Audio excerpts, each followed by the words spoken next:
All right, just a few things to pass along, and then we'll go ahead and take your questions. Secretary of Defense Lloyd J. Austin today established the Office of Strategic Capital, or OSC, a Department of Defense organization that will help build an enduring technological advantage by partnering with private capital providers to ensure access to critical technologies. OSC will connect companies developing critical technologies vital to national security with capital. Critical technologies such as advanced materials, next-generation biotechnology, and quantum science often require long-term financing to bridge the so-called valley of death between the laboratory and full-scale production. These technology companies also suffer from a limited supply of long-time horizon patient capital, which results in an inability to transition technology into military capabilities, even for technologies developed with the help of federal research grants or contracts. Moreover, many of these technologies are essential for future defense capabilities, but are not purchased directly by the DoD, meaning existing procurement programs are unable to support the relevant company's immediate capital needs. As an office overseen by the Secretary of Defense, the OSC will have an advisory council that includes the department's undersecretaries of defense. The OSC will work across DoD's policy, acquisition, and research efforts. It will also help to counter non-market actions by strategic competitors that use U.S. capital markets to advance their own technology goals. In support of the Undersecretary of Defense for Research and Engineering, OSC will complement the innovation organizations already executing programs to support critical technology developers. OSC aims to scale investments between science and technology-focused organizations such as DARPA and commercially oriented organizations such as the Defense Innovation Unit by increasing the capital available to critical technology companies to help them reach scaled production. While existing offices rely on grants and contracts to deploy capital, OSC is investigating the use of non-acquisition based finance tools such as loans and loan guarantees.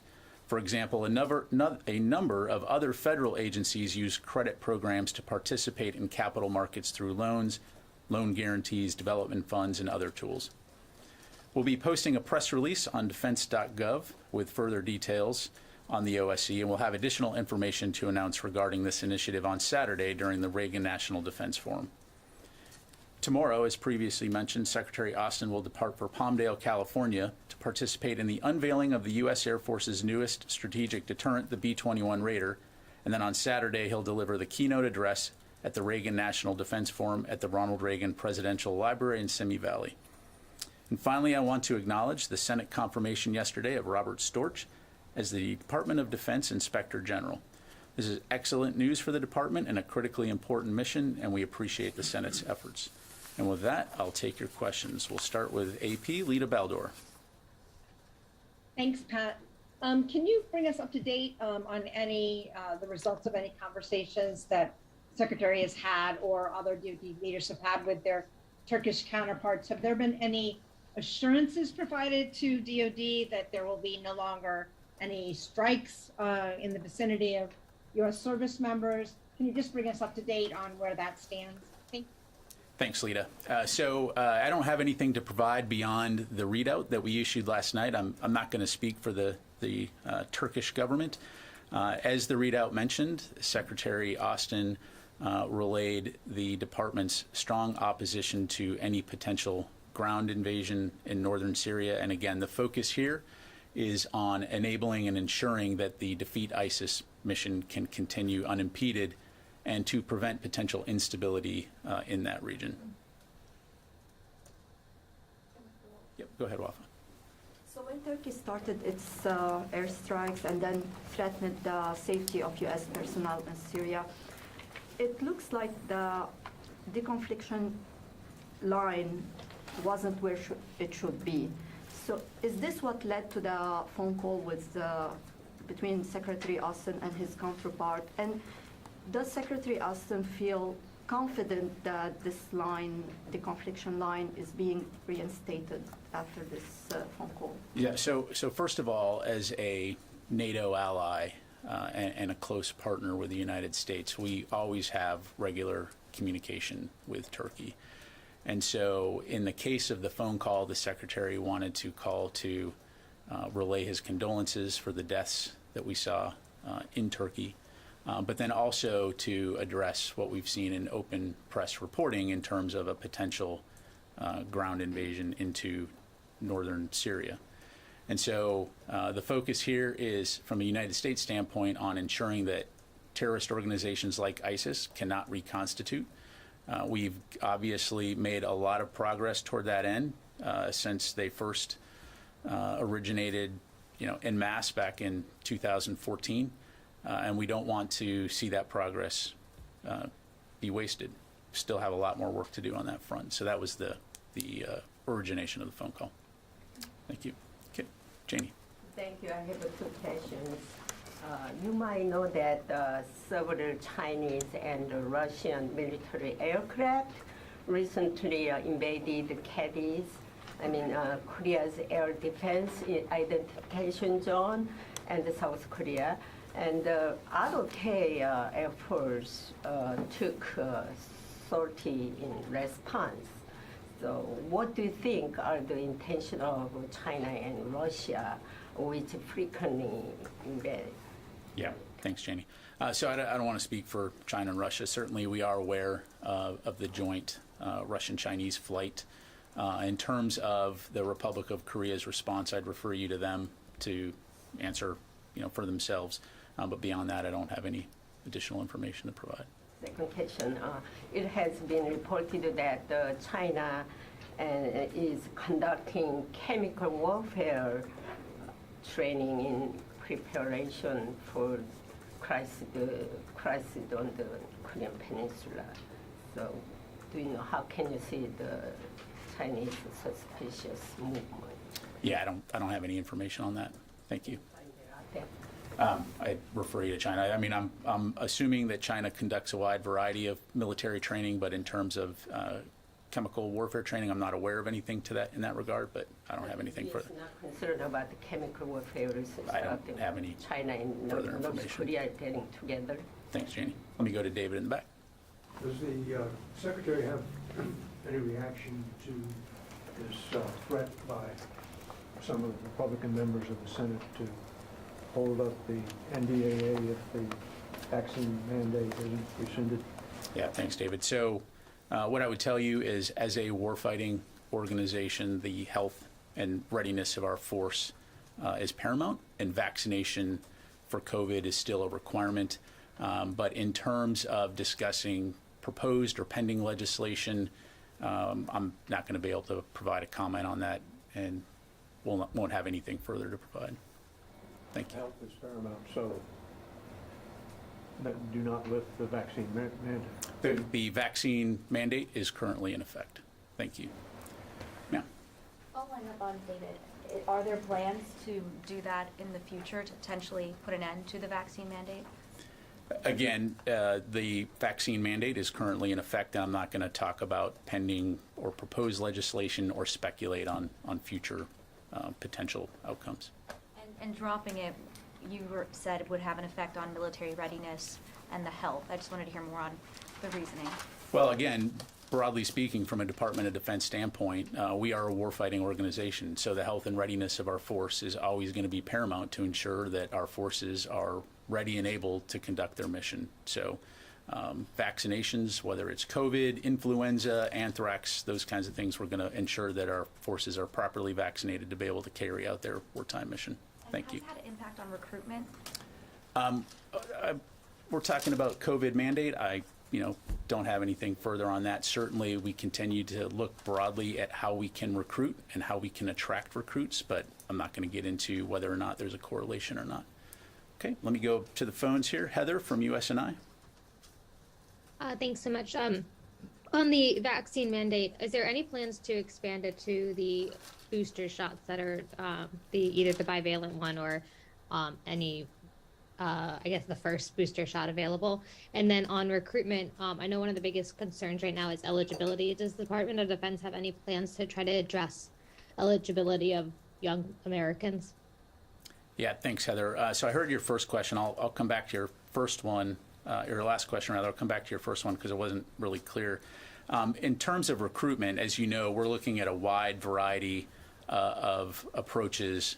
This continues to be a priority for the Secretary, for the service secretaries and service chiefs, in terms of how we can recruit and retain the best that America has to offer. And so that will entail looking at a wide variety of things to make the military continue to be an attractive place to work. I'd refer you to the services in terms of any specifics on areas that they're looking at, but that will continue to be a priority. And then I'm sorry, in your first question, you asked about expansion. Yeah, I was just wondering if the Department of Defense has any plans to make the booster shots mandated as well. I'm not currently aware of that, but we can, well, so first of all, I'm not aware of any plans to expand beyond the current policy. And so I just, leave it at that. Okay, let me go to Phil Stewart, Reuters. Hey there, thank you. I was just hoping you could give us a little more clarity. Yesterday there was there was a disclosure of an operation in October that killed the Islamic State's leader by, I guess, elements or by the Free Syrian Army. Could you give us a sense of the relationship between U.S. military forces and these Free Syrian Army forces or their remnants? And then also, there was a statement that the U.S. forces were not involved in the operation. Just want to make sure that the U.S. did not supply intelligence or other efforts that might have aided to the death of the ISIS leader. Thank you. Yeah, thanks, Phil. For the specifics of your question, I would refer you to CENTCOM in terms of the timing and the nature of the announcement that they put out. What I would tell you is that we focus on, as part of the Defeat ISIS mission, we're focused on working with the SDF. But in terms of any additional information regarding this particular incident, I'd refer you to CENTCOM. Thank you. Okay, go back to the room here, ma'am. Yes, North Korea will hold their Key Party meeting in late December. Last year, Kim focused mostly on domestic issues. Is it expected this year to focus on South Korea and the U.S. other allies in his speech? Also, do you expect him to focus on nuclear weapons? Yeah, I appreciate the question. I'd have to refer you to North Korea on that. I'm not going to be able to speculate on what they may or may not talk about. Thank you, ma'am. Karen with the Washington Post. There's been some reports lately about expanded U.S. training programs for Ukrainians, particularly in Germany. I was wondering if you'd give any more details on what that entails or is expected to entail. Yeah, thanks, Karen. I saw the press report on that. I would tell you that I don't have any announcements to make at this time in terms of any new training programs or efforts. But when and if we do, we'll certainly be sure to let you know. I would say that we have been training the Ukrainians already for some time, as you know, going back to 2014, and we're going to continue to work with our international allies and partners to look at ways that we can best support Ukraine in their fight against Russia. So that's where we're at the moment. Thank you. Ma'am. Thank you. This is Ryu from Asahi newspaper. Reportedly, Japan is considering buying up to 500 Tomahawk cruise missiles from the U.S. Could you give us comment on such Japan's effort to buy? So I don't have anything to provide on that. I'd refer you to Japan for any discussions about what they may or may not be looking to buy. Thank you. Sorry, Yep. to follow up, Japan also plans to declare the acquisition of counter-strike capability. And how will the U.S. coordinate and help Japan's effort to strengthen its defense capability? I apologize. Which type of capability? Counter-strike capability. Certainly aware of what Japan has said publicly in that regard. Again, I don't have a specific comment to provide other than to say that Japan continues to be one of our closest allies and will continue to work with them in terms of ensuring a free and open Indo-Pacific, and just leave it at that. Oren? Back to Turkey for a second. What deconfliction efforts did you try to pursue with Turkey before their strike that endangered U.S. personnel? And just a few days ago, you told us there was a reduced number of patrols because of essentially what's happening there. Have there been any other changes to the operations or activities of the ISIS coalition? Yeah, so no updates to provide beyond what I provided on Tuesday, which is that we are operating at a reduced number of partnered patrols with the SDF. In terms of deconfliction and coordination, again, what I would say is that we do have frequent and open lines of communication with our Turkish allies at a variety of levels. I don't have any specifics to provide as it relates to that particular strike, but again, we did issue a statement highlighting the fact that a strike did come close to U.S. personnel, and we clearly have communicated that. Are you confident that U.S. personnel there are safe and are not currently at risk from Turkish operations? I know that right now, U.S. personnel are safe, and we hope they continue to remain in that status. But again, this demonstrates why it's very important that while this important Defeat ISIS mission continues, that we are able to work together and communicate to ensure that there's continued stability in the region and that important mission does not enable a very, very dangerous terrorist organization known as ISIS from being able to reconstitute. Thanks. Liz? Just to follow up on Oren's question, he kind of stole it from me. After Secretary Austin's call yesterday with his Turkish counterpart, are U.S. forces safer in Syria after that call? So, look, we always are going to make sure that our forces, wherever they're operating from, safety is going to be a top priority. And so as they're focused on their mission, they're going to do what they need to do to ensure that they're safe. I think, again, we're eager to work and communicate closely with our Turkish allies to ensure the stability and the security of that region and the continuance of the Defeat ISIS mission. Thanks. Courtney. When you say that there's a reduced number of partner patrols with the SDF, I mean, haven't the partner patrols stopped over the last several days? No. So there have been partner patrols since? My understanding is, again, I'd refer you to CENTCOM or CJTF OIR for further details, but my understanding is that we do continue to conduct partnered patrols with the SDF at a reduced number based on their request to go to a reduced number. How about U.S. unilateral efforts? Are those at all continuing right now or ongoing? I mean, I know they're not that common, but... Well, I mean, to kind of step back and to put it into context, we maintain counterterrorism capability in the region. So I think what you're referring to is if there are counterterrorism operations that require a unilateral approach, we've long said that we reserve the right to conduct those types of operations if they pose an imminent threat against U.S. personnel or our homeland, and we certainly retain that right. But in terms of any specifics or missions to provide, I don't have any details. I just understand because General Masloum said on the record that that the counter-ISIS missions with the U.S. and the coalition are halted. Right Again, now. I'd refer you to CENTCOM, but as I understand it as of today, there's a reduced number. The mission continues. I can't speak for General Masloum.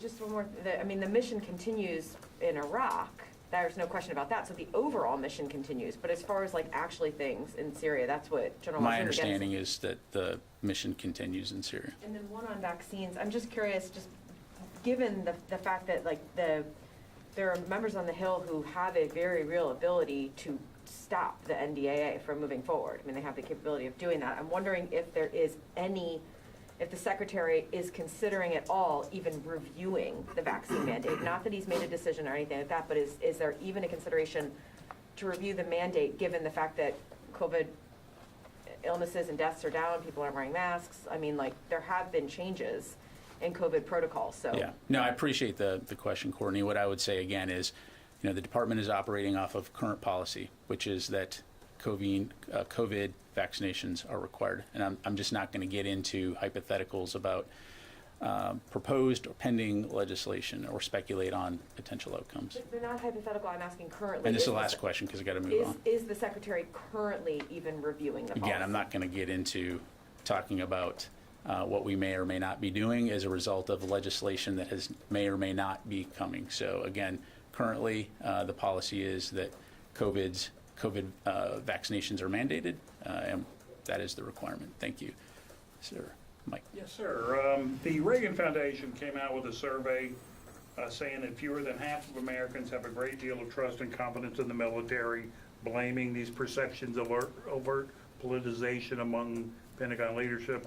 It's a pretty troubling numbers. I wonder if the Pentagon has Any thoughts on that? Yeah, thanks, Mike. So I've certainly seen the press reports. I've not read the survey myself, so I'm not going to comment on it. But polls and surveys aside, I will tell you what I do know. And that is that the U.S. military is the best fighting organization in the world, the best fighting organization the world has ever seen. When you consider the breadth and the scope of the missions and the effectiveness of the fighting men and women who serve around the world, many of them in harm's way, it's pretty incredible. And so 24 hours a day, 7 days a week, our soldiers, our sailors, airmen, Marines, Guardians, Coast Guardmen, they are on point, defending the nation like no one else can. They're doing important work that matters. They're doing work that makes a difference. And whether it's working with allies and partners in Europe to deter aggression, patrolling the Indo-Pacific to ensure regional stability and security, manning our nuclear missile silos, training the next generation of warriors to fill our ranks, operating the satellites which enable our modern way of life, the list goes on and on and on. I would tell you that Americans can be very, very proud of their military. Thank you. Sir. Thank you, sir. Two questions, please. One, Pakistan and China. Pakistan have now a new army chief, and General Bajwa just retired. And any change as far as military to military, Pakistan and U.S. Relations under the new army chief, or if Secretary have had any conversations or discussions with him? No conversations at this point, and no change in our valued relationship with Pakistan. And second, on China, so many reports are going on, officially and non-officially, and press reports and experts and all that. How much do you think China is now danger to the U.S. as far as military to military or U.S. National security interests are concerned? Well, I would, appreciate the question. I would refer you to the National Defense Strategy, which lays out very comprehensively how the department views China as our pacing challenge. Thank you. Let me go to the phones here real quick. Tony from Bloomberg.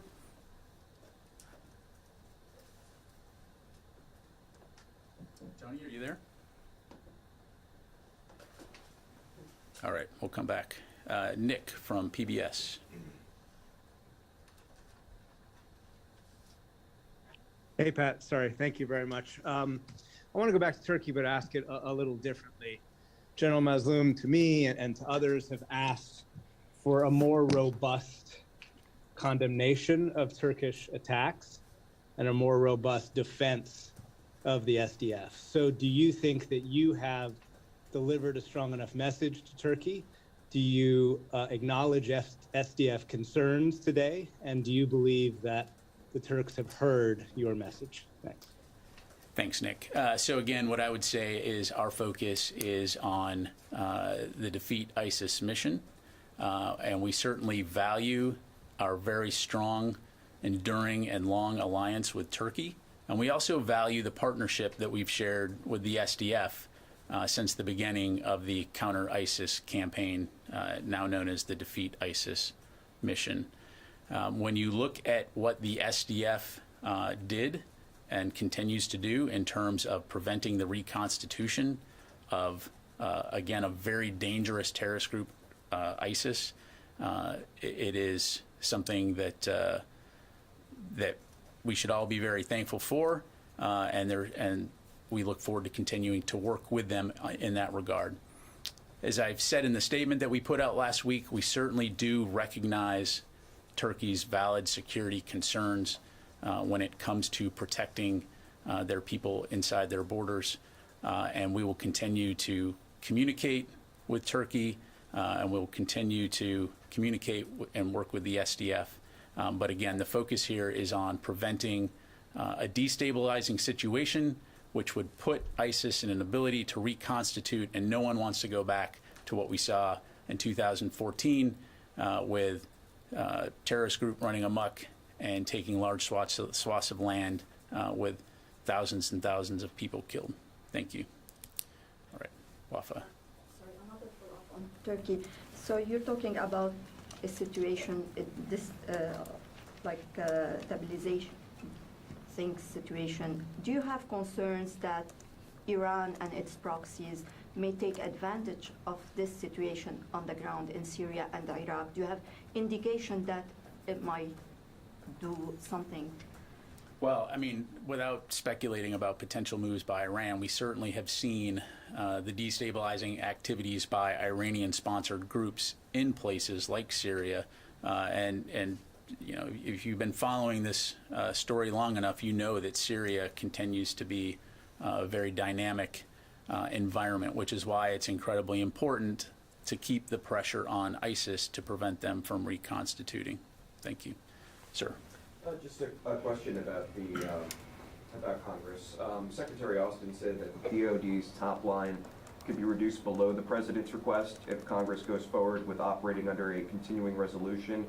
If that happens, what programs would be most affected, and is the Pentagon taking any steps in case that does happen with a continuing resolution? Yeah, thanks very much. Just checking to see if I had any specific programs here that I could highlight for you. So, as you highlighted, you know, the biggest issue here would be the impact that a CR would have on starting new initiatives, including increased investment in important capabilities toward our national defense strategy, such as investments in cyber, nuclear modernization, missile defense. In terms of potential impacts, what we would be looking at would be 62 new programs and projects that could not be started, including 36 military construction projects, production rates for 17 programs, including weapons, equipment, and munitions that could not be increased. Funding would not be aligned to the proper accounts and programs, and transfer authorities are limited. We can get you a broader list, but just for example, things like multiple rapid prototyping programs, including the Joint International Experimentation for the Indo-Pacific region and the E-3 replacement program, long-range hypersonic weapon, F-16 secure mission data systems. It's a fairly lengthy list. So certainly, as you know, I briefed earlier this week, we are hopeful that Congress can pass the NDAA before the end of the year. Thank you. Got time for just a couple more, Qasim, and then. General, follow-up on the Turkey questions.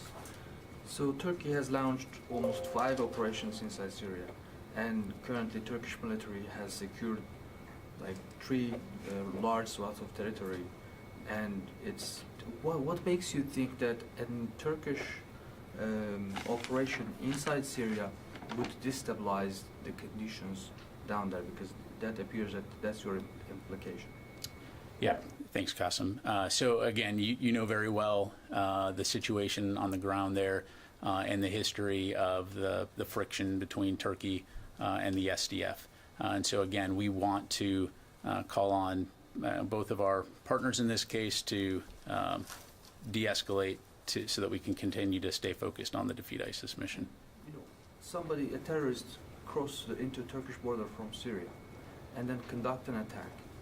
And then the Turkish military takes on, like, retaliate. And we see that Pentagon comes up saying that, well, we don't want to see destabilization, we don't want to see the tensions to go ahead. And then we see that your partners, YPG, they said, okay, we are out from the fight if you are going to, if you will allow the Turks to attack us. What makes this policy rational still? Like, whenever somebody crosses from Syria into Turkish territories, Turkey is going to attack.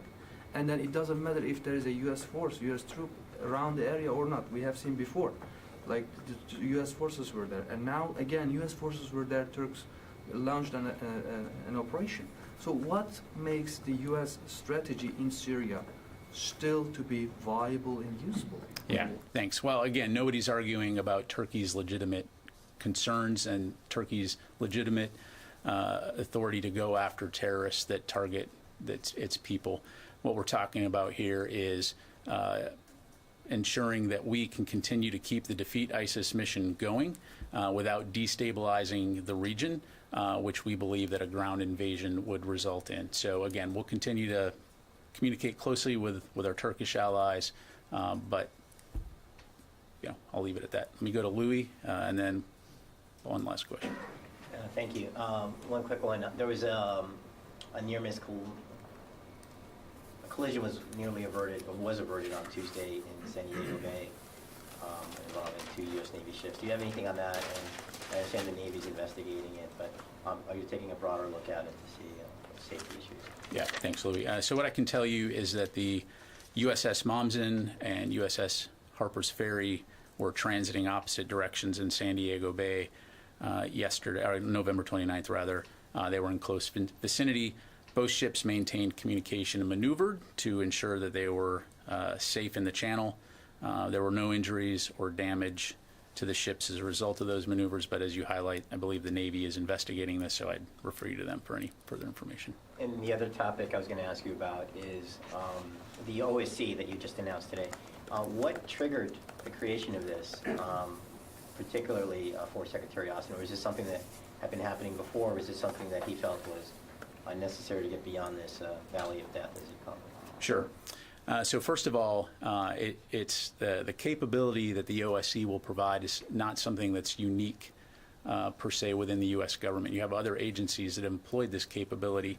And so given the fact that the department relies on advanced technology for a lot of the capabilities we need to stay competitive, this gives us another capability to work with investors and to work with industry to ensure that programs that otherwise may not be funded or may not be attractive to investors can be funded in a way that gets them across, again, the so-called valley of death. So it gives us another tool in the toolkit to be able to ensure that we can stay competitive against our strategic competitors like China and Russia. So there wasn't one specific incident or anything like that that triggered the interest in this? No, this is really about looking at how can we move faster and ensure that the department and the U.S. government, more broadly, has the advanced technology and capabilities that we need to remain competitive going into the 21st century. All right, thanks very much, everybody. Appreciate it.